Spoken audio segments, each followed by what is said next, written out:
Alright, let's go ahead and explore this wuds r36s edition of this retro gaming console. Let's get things in focus a little bit. Sorry if you see any blurriness on the screen, that's just a result of how bright it is and my camera on my phone not picking it up well. So potato camera on the phone. Let's turn that volume down a little bit. So you run through here, see all the various emulations: Capcom 1, Capcom 2, Capcom 3, PC Engine, Famicom, Super Famicom, Nintendo, Super Nintendo. Same thing basically right there, so that's kind of duplicated. Then you got the N64. Not a whole lot of games in there, and some of them aren't really optimized for the whole system, like 007 GoldenEye doesn't play well. Smash Brothers plays pretty good though.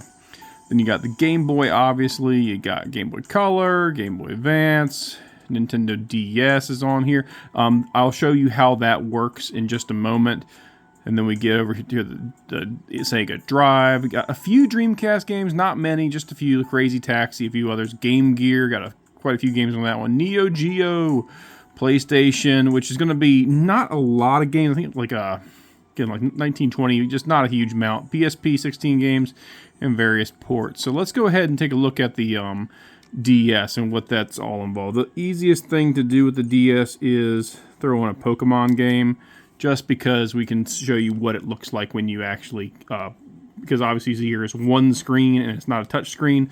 So the way they get around that is you use the button pad here, and what that does is that brings a cursor up. So if there's any like a quick time event or something, it's not terribly efficient. So what you end up with is a situation where even though it does have the quote-unquote touchscreen functionality by making its own separate cursor, anything that involves a QuickTime event on the actual game system that requires touchscreen isn't going to work very well.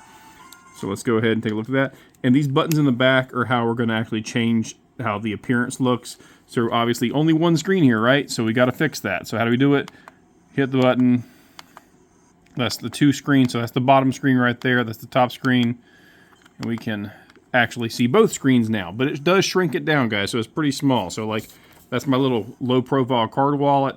It's very, very small. So it's perfectly legible. Like I might need my glasses for it, but you can see everything that's going on. So right here, it's loading up. Yeah, all right. So there's the loading screen. And again, though, you have to run through the entire like process of like getting the cursor out. See if you can just barely see it. Try to zoom in on the cursor. I'll put the cursor over the right at the center, so you can barely kind of see it. It's running around there. So I can't pop it open. Yeah, it's very hard to see. You might just barely be able to see it kind of moving around there at the bottom. But that's the cursor functionality and how they do it. Press start and select to restart the whole system.